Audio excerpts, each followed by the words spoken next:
Here right now, one of the Republicans calling for Robert Mueller to be fired. Florida Republican Congressman Matt Gaetz. Good to see you, Representative.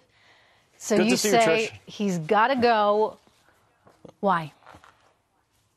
Well, the context of this investigation demonstrates a tremendous amount of bias. If you look at just the timeline, Robert Mueller was interviewing, wanting to get his old job back as the head of the FBI on the 16th of May. Rod Rosenstein then walked him out of that interview, and within 24 hours, Rosenstein appoints Mueller to go and investigate the president. Mueller then populates his team with people who dislike the president. Over half of them gave money to Barack Obama, Hillary Clinton, or both. And the number 2 person in this investigation, Mr. Weissman, actually attended Hillary Clinton's non-victory party. So there are a lot of things that evidence bias to me. But what's most important about President Trump's interview, these are the actions of an innocent man. He goes on the record, on a recording, to say, no collusion, ask your questions. I think the president demonstrated his innocence, and it's time to wrap this up so it doesn't become a real dampening feature on the great 2018 we can have in this country. Well, you know, it has become very political, and that's perhaps the scariest part of this. I mean, if Russia wanted to mess with us, shall we say, they've been successful in at least everyone's upset now, everyone's concerned, and both sides are fighting with each other. So I understand you want Mr. Mueller to resign, but is there anyone, Representative Gaetz, that you would be okay with leading that probe? Or does the probe itself need to go away?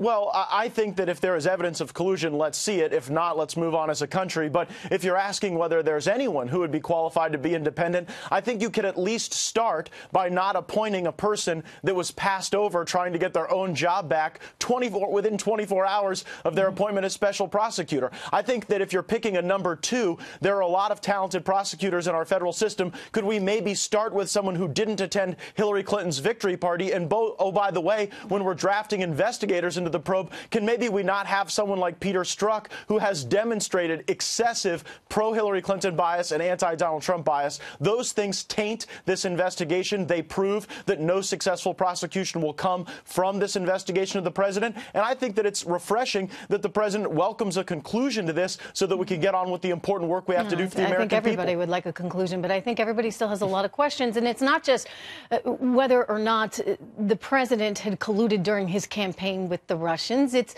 what exactly Hillary Clinton may or may have not done and her campaign with the Russians. I mean, you go back to that dossier, Representative, and it's clear that the Russians may have actually had a hand in that one. And that kind of misinformation that possibly our law enforcement took seriously enough to potentially issue wiretaps. I mean, that's where it starts to really break down. And I think on both sides, a lot of questions need answering.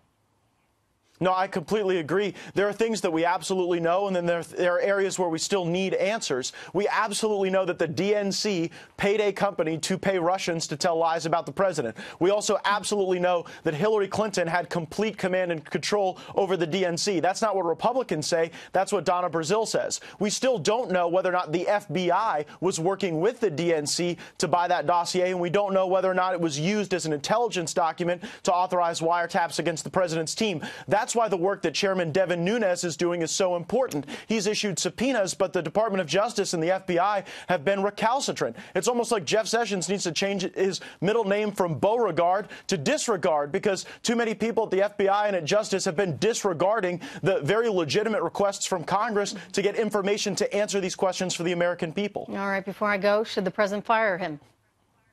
I think that the Attorney General should fire Robert Mueller. The president should keep his hands off of it, do exactly what he's doing. But we need the Attorney General to do his job, acknowledge the fact that there's excessive bias, and then act on it. Thank you so much, Representative Gaetz. Good to see you tonight.